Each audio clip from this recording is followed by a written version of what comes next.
Some debate has been had over whether Halo is an arena shooter or not. While I think it's much more similar to this older genre of game than something like Call of Duty, anyone who's played Quake or Doom will tell you, fuck no, Halo isn't an arena shooter. Fuck no, Halo isn't an arena shooter. Splitgate might be the best example of a comeback, but that comeback was short-lived. Splitgate might be the best example of a comeback. Fuck no, Halo isn't an arena shooter. Congratulations, you played yourself.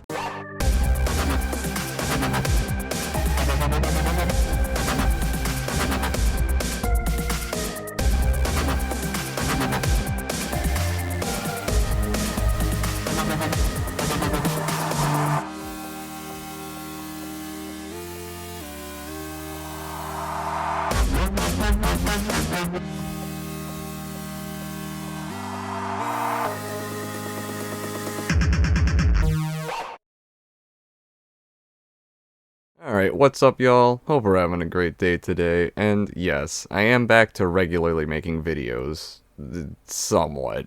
And today's video, I'm gonna have to do something that does kinda pain me a little, and take part in everyone dogpiling on Actman, handing him the massive L that his most recent video, The Rise and Fall of Arena Shooters, has earned him. Now, not only is it a very inconsistent and misinformed recount of the history of boomer/arena shooters, but Actman just ends up coming off as completely ignorant and perpetuating one of the issues he describes throughout the video. I honestly think it can be classified as a case of the Dunning-Kruger effect, because as you will see throughout his video, there are times where he flat out fucked up his facts and research, which can be easily disproved via a quick Google search. And this extends beyond just his video and onto Twitter, where many others have been rightfully criticizing Actman, while he's been constantly deflecting, coping, or calling people's criticisms nitpicks. Yeah, not a good look, Actman. Oh, and the last thing I want to add before really delving into his actual video is that I'll be cutting down or speeding up Actman's video to get to just the very core points that I wish to respond to. Seeing as Actman's video is just over 30 minutes long, I definitely don't want to be here for over an hour plus, responding to every little thing he says, so I'll be cutting it down and only responding to the core points and arguments of his to save on time, so if portions of his video feel a little disjointed, that's why.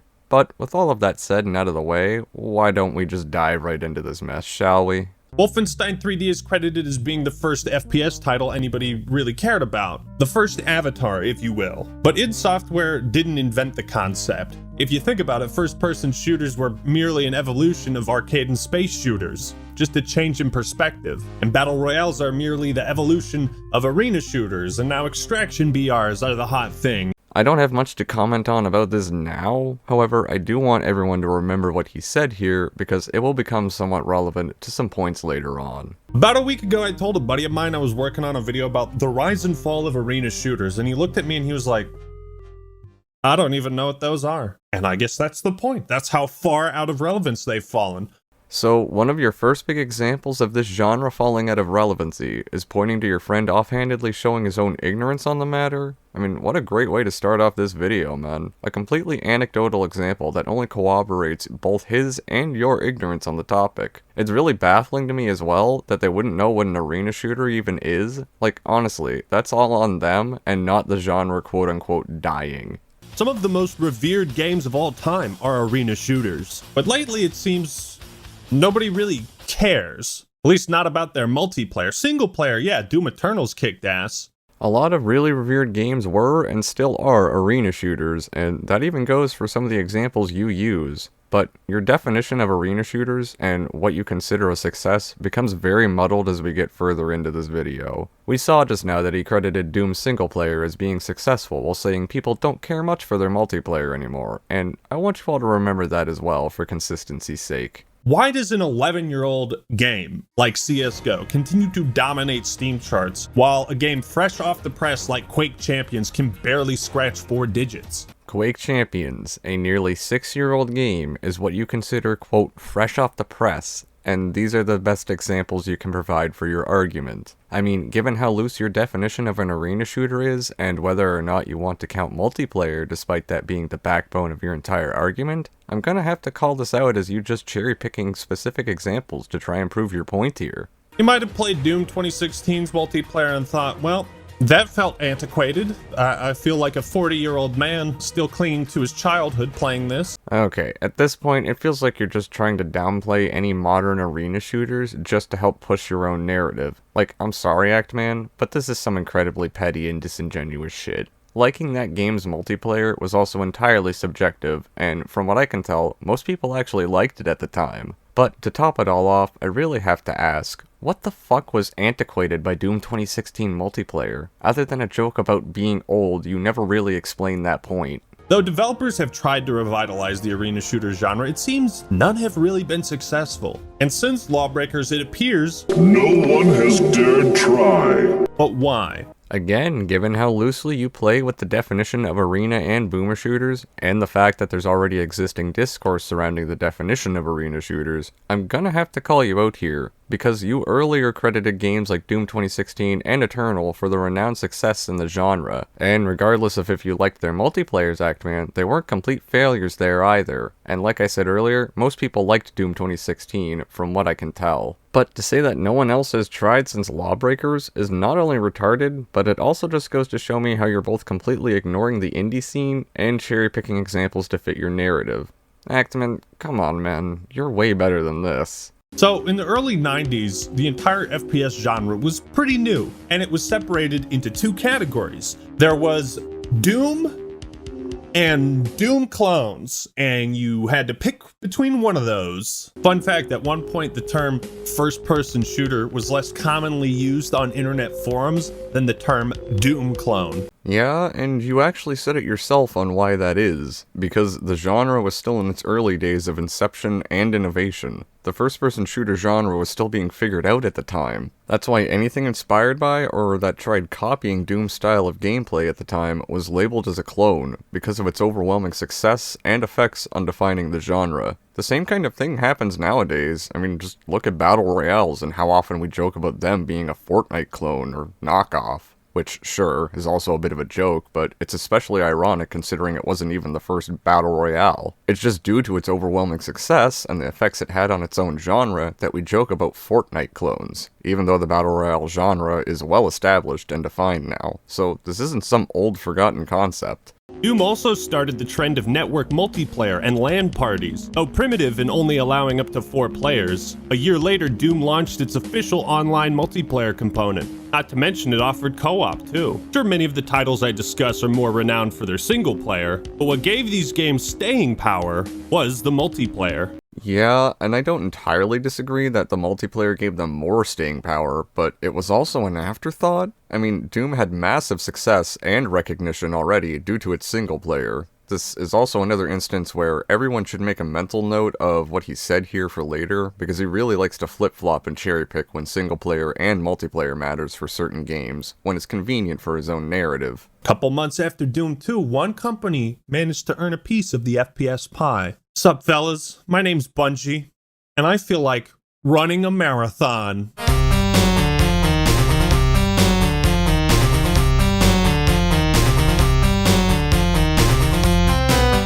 Though Marathon never became a household name, the game proved that competent alternatives to Doom could be made, and as time would pass, Bungie would be the ones to come back with a vengeance against the arena shooter that defied them. Okay, I get what you want to do here, Actman, and hype up Bungie's future impacts on shooters after Marathon, but you really fucking glossed over it. In regards to the history of first-person shooter games, you brushing it off as just a competent Doom clone that wasn't a household name comes off as completely disingenuous, like you either didn't do any research on the game whatsoever, or are intentionally overlooking its significance. I mean, Marathon was even the first shooter to have aiming up and down, with mouse controls anyway, and also where Bungie themselves started experimenting with a story narrative in the genre. But sure, whatever, it was just a competent Doom clone, I guess.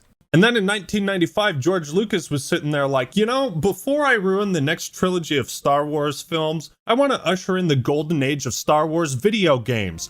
Bam! Star Wars Dark Forces comes out, the first official FPS game for Star Wars. Though it was called a Doom clone, before this, people had been making fan mods of Doom with levels based on the Death Star. And Star Wars had such a rabid, wide audience that when they heard of a computer game where you could shoot stormtroopers in first person, it drew a whole new crowd.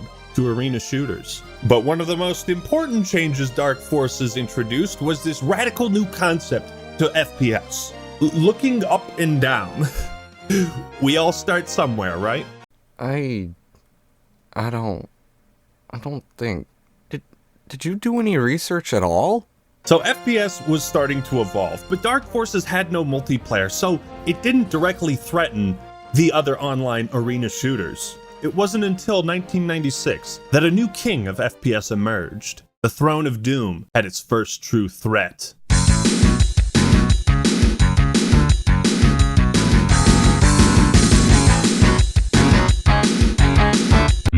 Don't have time to play with myself. Duke Nukem 3D was the first, truly successful Doom clone. Okay, hold up. By what metric do you consider it the first truly successful one? We briefly gloss over shit like Marathon because it didn't become a household name, but because Duke Nukem did, it's the first one worth noting as a true success? Again, this feels like cherry-picking your examples, Actman. And 3D Realms succeeded with this game largely because of its change in style. Instead of this futuristic or sci-fi setting or killing demons, it was set in more modern times where you're fighting like alien pigs and stuff. Wait, what the fuck?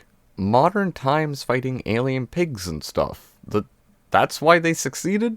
I mean, sure, maybe that change in style helped towards the game's appeal, but I think it's a stretch to say that it led to the game's success. Like, what kind of a point are you even trying to make with this? While everyone was splurging over the Duke and his balls of steel, id Software was down in the laboratory, cooking up their next hit. Oh, those 2D sprites are so cute. 3D Realms? More like 2D bullshit. Fuck you! Check out these 3D graphics in Quake! Quake fundamentally changed online first-person shooters in more ways than one. For starters, the process of finding and joining matches was much easier and accessible. And second, this is what arena shooters looked like a year prior to Quake. So the advancements it made were just out of this world. Just like the ability to look up and down, a fully rendered 3D FPS multiplayer title was a massive revolution for the time. Alright, I'll agree that this was a big stepping stone for arena shooters and online first-person shooters as a whole, but after doing a small bit of digging, it technically wasn't the first to implement 3D graphics at the time. In fact, that happened almost a year prior. Now, sure, you can say that Quake had way more mass appeal at the time, so it made the concept of 3D graphics more mainstream, but it definitely wasn't the first, and again, comes off as either poor research or cherry-picking. It's honestly getting hard to tell which. So console FPS titles were never considered a legitimate threat. That is, until a certain secret agent made his debut in the 3D world of gaming.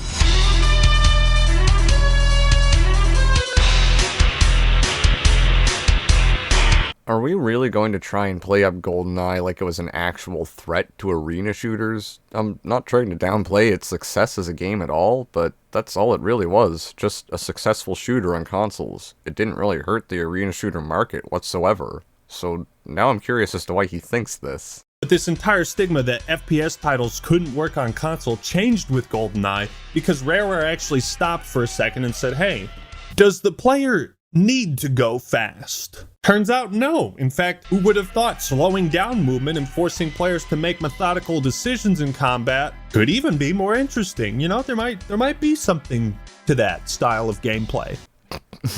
No. GoldenEye auto-aim spam shoot go burr. GoldenEye didn't have an online multiplayer, so again, it didn't directly affect the popularity of Quake or other arena shooters. So now you're literally admitting that GoldenEye posed no threat to arena shooters, so what the fuck was with the idea you were trying to push that it did when you started bringing this up? Also, once again, a case of cherry-picking when single-player and multiplayer matters in these games. And GoldenEye planted a very important seed, one that would eventually sprout and grow to overthrow the arena shooter craze. But before that would happen, id Software saw the success of GoldenEye and was like, oh yeah, Rare, well played, but we can do that too. Yo, Midway, go make Doom 64 for the kiddies. No, just no, Actman. Both games were in development around the same time, and they came out only months apart, nor was either a reaction to the other. This is just sad. It took me 2 quick Google searches, man. Fucking 2. Arena shooters were still growing as a genre, but 1998 was a year of innovation for shooters in general, and several new subgenres started to pop up. Metal Gear Solid emphasized stealth and discouraged combat. Rainbow Six was set in a more modern, realistic setting and brought a tactical, cooperative aspect to shooting games. Okay, I know he brought up subgenres, but how the fuck is something like Metal Gear even considered a shooter, let alone related to arena shooters or the first-person shooter genre? I mean, you even emphasized it discourages combat. Like, how the fuck is this a shooter, Actman? Don't get me wrong, I understand bringing up certain games and the subgenre they created when giving us a history lesson, but Metal Gear? Really? What the fuck does it have to do with anything? Gamers were starting to experience something different, and they wanted more. And Valve provided more with Half-Life.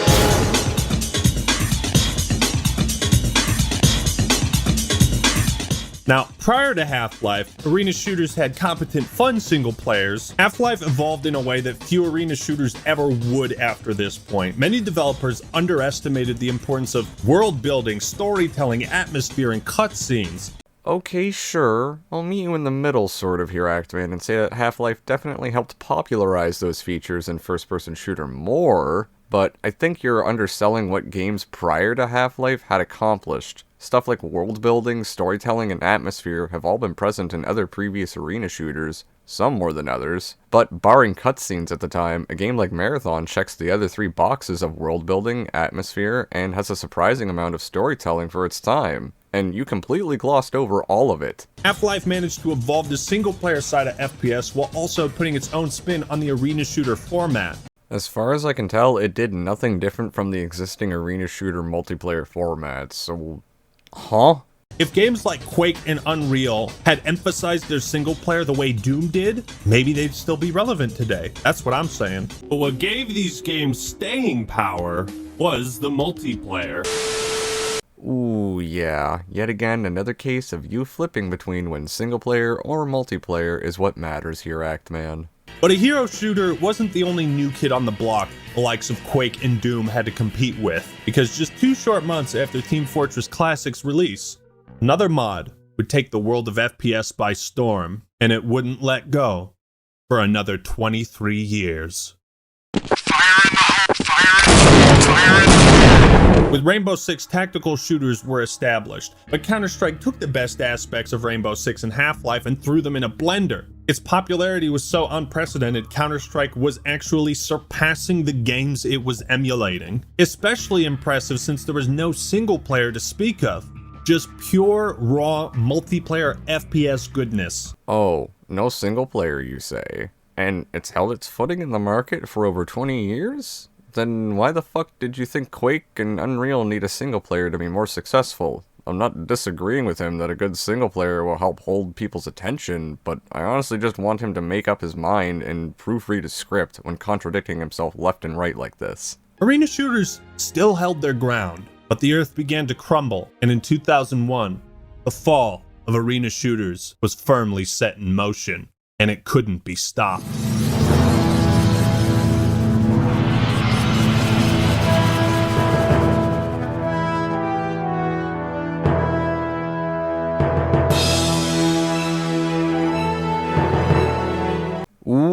Alright, this is my forte. I am the resident Halo boomer here after all, and I probably know way too much about the older games and their development, especially since Combat Evolved is still one of my favorite games ever.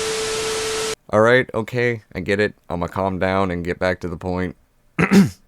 Combat Evolved did not lead to the downfall of arena shooters, considering it literally is one. I mean, it shares way too much DNA with arena shooters prior to it to entirely discredit it as one, so, come again? The legacy and importance of Combat Evolved should be no secret to any gamer, least of all my audience. You see, most arena shooters of the time and its emulators like Counter-Strike were still very hardcore experiences, but Halo appealed to both. It was designed as a party shooter game, something that offered the same casual 4-player fun of any Nintendo game, but in a much more mature sci-fi setting. Right, so I honestly need to hang up on a couple of these points for a minute, because even Nier responded to this in his video, trying to correct Actman about Halo originally being designed as an RTS, which is true, and Nier also got that info from me, being the resident Halo nerd I am. but I also kind of have to correct you too here, Near, because while Halo was originally going to be an RTS, it's not a counter to the point Actman was making here. By the time Halo got to the stages of being a first-person shooter, what Actman describes as Halo being a quote party shooter game is the exact design philosophy Bungie had when designing the multiplayer for Combat Evolved. And this was even corroborated by an interview Actman did on his channel with one of the original designers for Halo's multiplayer, so small little correction, femboy. Now that I have that clarified, I want to say that a lot of these features helped lead to Halo's popularity, sure. It did change a lot within the arena shooter genre, slowed things down, etc. But I'd argue that this is one of the biggest stepping stones in defining not only arena shooters, but literally all shooters going forward. That success helped arena shooters. Now, some debate has been had over whether Halo is an arena shooter or not. While I think it's much more similar to this older genre of game than something like Call of Duty, anyone who's played Quake or Doom will tell you, fuck no, Halo isn't an arena shooter. Movement is much slower, you can only carry 2 weapons, not to mention melee and grenades weren't treated as their own weapons on a dial, regenerating health, etc. But Halo did share many of the same principles of arena shooters. Deathmatch equals Slayer, right? All weapons and power-ups are found on the map, and they still are. I don't think anything you listed here discredits Halo as being an arena shooter. Sure, it's different and slower with stuff like a 2-weapon system and regenerating shields, not health. But, I mean, you even said it yourself, Actman. It shares a lot of principles with older arena shooters. Halo still changed a lot though, which is why I consider it a stepping stone in arena shooters and first-person shooters as a whole. It's arguably one of the biggest and most impactful as well, especially due to its accessibility. I'll keep saying it that Halo shares too much DNA with arena shooters to completely discredit it as one. It's just a stepping stone in the genre. It's not that Halo isn't an arena shooter, it's just an evolution of the genre. Sort of like what you were talking about at the beginning of the video, Actman, and it ended up redefining first-person shooters as a whole in the process. Alright, I'm done fanboying now. Combat Evolved marked a big shift in the strategy of selling FPS games. They had mostly been catered to hardcore gamers on PC, but console was where the money truly was. So because Halo saw massive success due to its accessibility features, and the fact that it was on a steadily growing market, that being console, you think that directed more of the focus off of arena shooters? I mean, it's especially rich considering Halo is one. Had Xbox Live been ready in time for the release of Combat Evolved, it might have been game over right then and there for arena shooters. Instead, the genre saw some continued success, and franchises like Quake, Doom, and Unreal adapted to the growing console market and made their own games for these platforms, which garnered a pretty decent player base. Are you really using B-roll of Doom 3 to prove your point that arena shooters branched out onto consoles? What the fuck? I thought that was a horror game. Aren't we talking about arena shooters, and specifically their multiplayer? What does the success or lack thereof of Doom 3 have to do with that? Arena shooters had been growing stubborn and stagnant. It had been 11 years since Doom released, and aside from many visual upgrades, there hadn't been much that changed. Unable to settle on a direction for a sequel to Duke Nukem 3D, The Return of the King would come much too late to revive the genre. Revive the genre, huh? And how the fuck was it even dead at this point? Like, where's your evidence? Sure, you've shown that things have changed and perspectives of the mass market shifts, especially with the incline in popularity of console shooters, but they never did die at this point, Actman. Get that very clear. As Duke Nukem Forever would be trapped in development hell for over a decade, after its release, arena shooters might have been more dead than they were prior. Unreal Tournament had presence on Xbox Live, but wouldn't see similar levels of success on the 360, and it paled in comparison to the might of Halo 2 and Battlefront. Quite literally just proving my prior point that he's only fixating on the casual console market appeal to shooters at the time, in favor of pushing his narrative. Just because they didn't see similar success on a console doesn't mean the genre is dead, and is a very poor conclusion to make. Doom, not content with becoming irrelevant, and being unable to live up to a legacy of changing video games forever, instead opted to change directions completely. With Doom 3, id Software decided to pursue a more story-driven action horror kind of game, drifting from its roots, but still receiving critical acclaim. Well, how the turntables. Instead of Half-Life copying Doom, now it's the other way around. I mean, I guess it could have been financially successful, but from what I can remember, it was not and still isn't received all that well. People don't think it was an awful game, but also don't consider it a Doom game. which goes against the narrative you're kind of trying to push here. The game didn't flop, sure, but it definitely was not what people wanted from Doom, like you're subtly trying to imply. Almost like people actually wanted more arena shooters, and the genre wasn't fucking dead.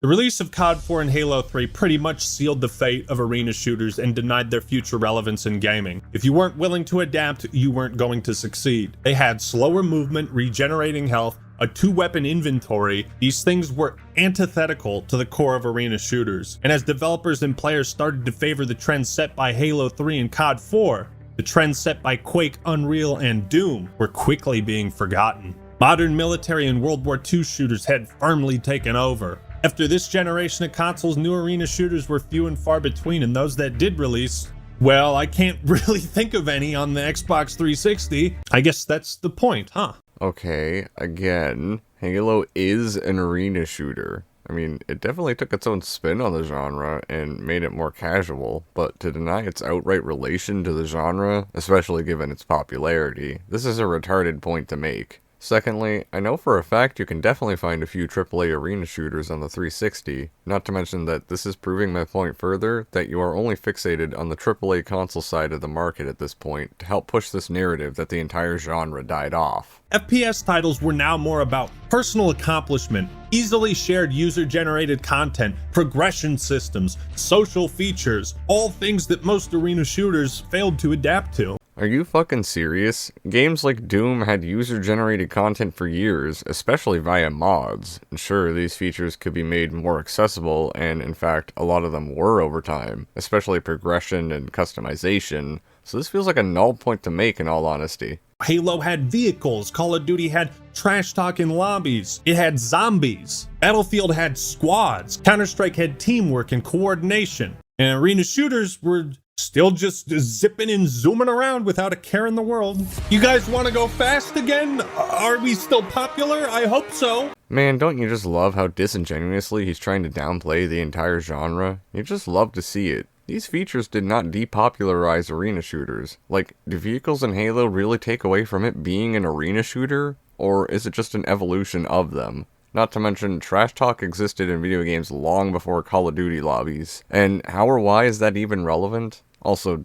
teamwork? Surely to God you're not saying that didn't exist beforehand. Some of you Call of Duty veterans may remember a playlist in COD 4 called Old School. Most of you will have no idea what I'm talking about because less than 2 years after release, the playlist was one of the least populated and consistently sat under 1,000 players. Old School mode was the arena shooter version of COD 4. But while Infinity Ward tried to pay homage, it was clear they were paying homage to a relic of the past. And this mode was abandoned in all future releases outside of COD 4 Remastered. There, okay, a couple of things. 1, using GameFAQs as a source. 2, you're talking about a mode in a game where the maps or weapons were clearly not designed around it. Sure, they tried to pay homage, but it wasn't to a relic of the past. They just did a poor job implementing it. That style didn't fit their game. And 3rd, you're also talking about a franchise that released annually and with growing popularity. And you're talking about 2 years after the game released. My guy, of course it was underpopulated. People moved on to newer entries. So this begs the question, why didn't arena shooters stay relevant? It's not like just because there were other offerings that it made arena shooters objectively worse, right? So what happened? Horrible new player experience. Almost no one wants to fight FPS players with thousands of hours while they haven't played 5 hours yet. You can barely strafe without losing track of enemies while you get people rocket jumping and murdering you before you can even react. If you can point and shoot, you can play Insurgency. If you've played Rising Storm for an hour, you can kill someone who's played for 1,000. Arena shooters, however, not only is there more complexity in moment-to-moment gameplay, but there's also a lot more punishment for failure. In Rising Storm, one death is a drop in the bucket, and loadouts keep your character consistently powerful. But in Quake, that death not only grants the enemy a point, it also means they're given the upper hand next time. You become a mouse who must slay the cat. Lower player counts in these games result in frequent occasions of less experienced players being pummeled with no room to grow, which itself creates a self-fulfilling prophecy. So that one comment is your source for people not wanting to get good? Literally all of what Reykjavik described can also be applied to Halo, so I'll ask again, how the fuck isn't it an arena shooter? And if these really are the reasons arena shooters are less popular, then why and how did Halo become so massive while sticking with those trends? Seriously, the contradictions here are immeasurable. Also, you do realize, Actman, that if we apply this argument to one of your favorite games, Dark Souls, you're just creating the whole "this game needs to be easier so it's more accessible" argument all over again. And I have to say, it's beyond baffling to hear it coming from you, of all people. It's like hearing the Beansprout go off about the marksman pistol being too hard for new players in Ultra Kill. And I want to drill that in. What's up, everyone? This is the Sprout here, and today we're gonna be playing Ultra Kill. Wait, what the hell? Why is the marksman pistol so hard to use? Man, this is how arena shooters died. They need to make this more accessible for the first-time player. If you think about even the most hardcore fighting games, a casual can pick up a controller, mash buttons, and sometimes win.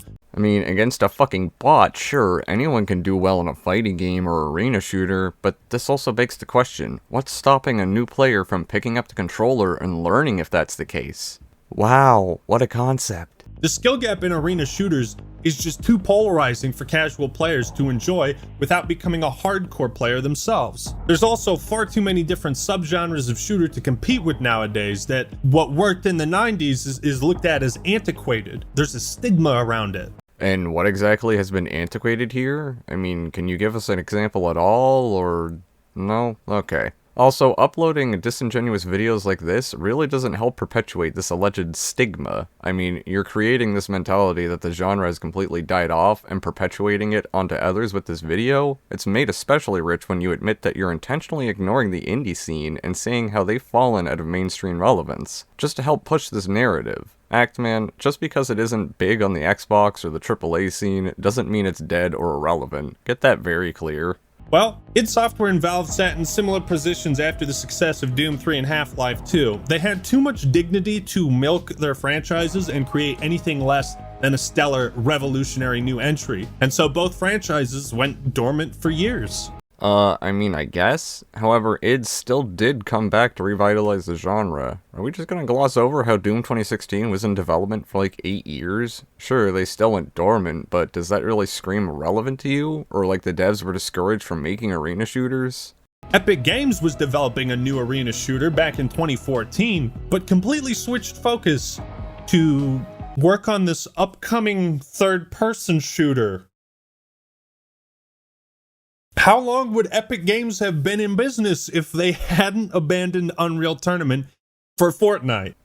Probably a while. They license the entire fucking Unreal Engine, don't they? I mean, sure, Fortnite blew them the fuck up, but the company would still be thriving just fine either way. But what about Doom 2016? That had an arena shooter multiplayer, and you're right, it was okay, but it also like really sucked ass. Like playing as demons in multiplayer and killing other players, that's what was cool about Doom 2016's multiplayer, and almost everything else kind of sucked ass. Especially all these, unforgivable dances. The multiplayer of Doom 2016 felt like it was checking a box, as 98% of the effort went towards the single player. Oh boy, that was just...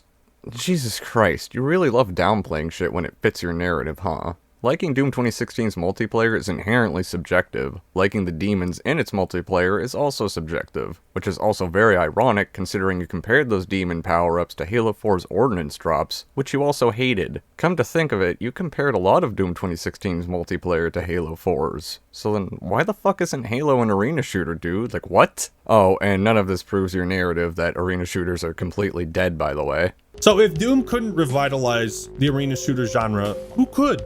Nobody. Certainly not fucking lawbreakers. If you check the player count of the arena shooter genre on Steam, it's barely a fraction of what CSGO pulls in, and player count alone doesn't matter. You can still play these games and they are still very much alive, but they're not nearly as important or relevant. Oh my god, what? What fucking point are you trying to make here? You're admitting that the genre is in fact not dead, and that you can still go play many of these games, but flip-flop into saying they're still not relevant? Because the focus has shifted from AAA to indie? Man, you really have the gall to make a video claiming arena shooters are dead, and that there's a stigma around them, while perpetuating that stigma with said video while showing proof that the genre is alive. Could you have instead maybe covered some of the indie and more underground arena shooters on that list? Could you imagine what a channel of your size could do for so many of these games that you claim are still alive, and yet you'd rather perpetuate the fallacy that the genre is dead? Awesome, just great fucking video, Actman.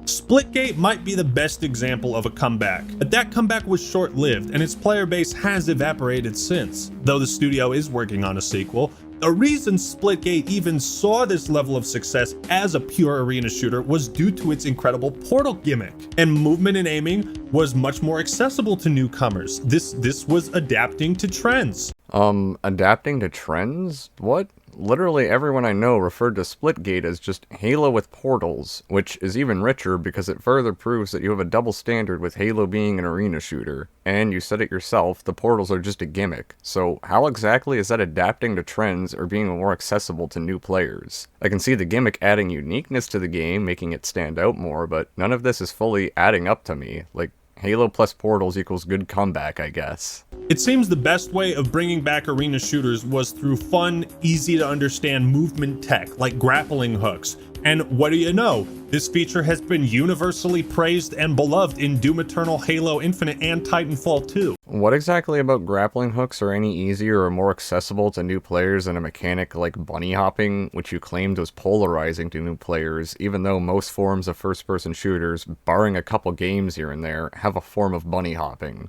Don't get me wrong, I don't disagree that adding grappling hooks into those games helped them, but I don't agree with the overall point he's trying to push with it. Arena shooters simply didn't adapt in a way that could attract a new audience, so they were left with their dwindling old boomers. They were too stubborn, adhering to the things that made them popular, like rocket jumping, and newcomers didn't feel compelled to master all the nuances of these games and their movement just to get 2 kills. This is why we saw trends of offering rewards to bad players, with things like death streaks in Modern Warfare 2, ordnance drops in Halo 4, Titans in Titanfall. Everybody gets a Titan no matter how poorly you do. Developers realized that the casual audience shouldn't be neglected. They introduced a lot of elements of randomness. Oh my god, those are horrible examples of adhering to new players. I mean, barring the Titans from Titanfall, which even then the power difference is debatable, you've actively voiced your distaste for these mechanics in the past, and their negative effects on those games. They aren't something you should point to as any kind of example in regards to drawing in new players, because, well, that's what you're subtly trying to suggest here anyway.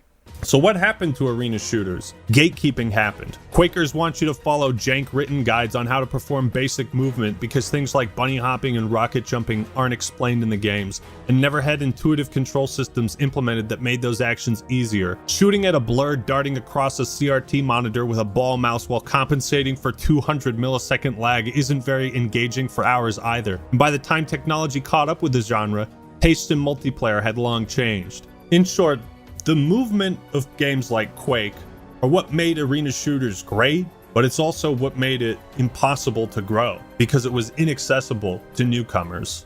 No, the genre has grown and thrived and even evolved through experimentation, as we've seen throughout this video. The notion that they're too complicated to learn for new players is as retarded as any other time I hear that argument about a game/genre with a skill gap. And least of all did something like fucking gatekeeping lead to the death of arena shooters. One motherfucker in a comment bitching about the movement mechanics isn't really the best source of proof. By the time the Xbox One and PS4 generations launched, arena shooters had all but fallen out of memory, and any new attempts at reviving the genre hardly made a splash. The games felt outdated, primitive. Even when you look at Doom 2016, it looks like it's from the early 2000s. Did we play the same game? Do you need to go see an eye doctor, Actman? I'm sure the game doesn't boast the best graphics for its time, but I wouldn't throw that much shade at it. Honestly, this video is making me have to ask, what the fuck did Doom 2016 do to him that made his feelings so mixed on the game? And each new release that failed to garner a significant audience only made it harder for the next one to try. And at a certain point, they just stopped trying. I hope you have enjoyed this trip back into history, examining the intricacies of the FPS genre and arena shooters. I mean, it was a horribly inaccurate recount of the history of first-person shooters that was just full of contradictions as it tried spinning a narrative of an entire subgenre apparently fucking dying. So yeah, I'd say it was fairly entertaining. But let me get this clear right now. I don't hate Actman or this video of his, and I do somewhat understand the point he's trying to make about arena shooters at the very least being less popular than they were, but this video was still full of factually incorrect information and obviously was pushing a bias or double standard all throughout as he was pushing that narrative. Hence why I decided to jump in and also partake in calling out this video, which there is a couple minutes left of, but they don't really add much to the conversation, and it's all just closing statements with points I've already responded to. So honestly, I think I'm just going to call this video here. I already gave my closing thoughts and everything, and honestly, I ain't trying to drag this video out to be any longer than it's already going to be. So with all that out of the way, guys, big ups for watching it, and especially if you made it this far in, y'all are the real ones, and I really appreciate the fuck out of you guys. And you know, maybe subscribe for some more quality therapy, and I'll catch y'all in the next video.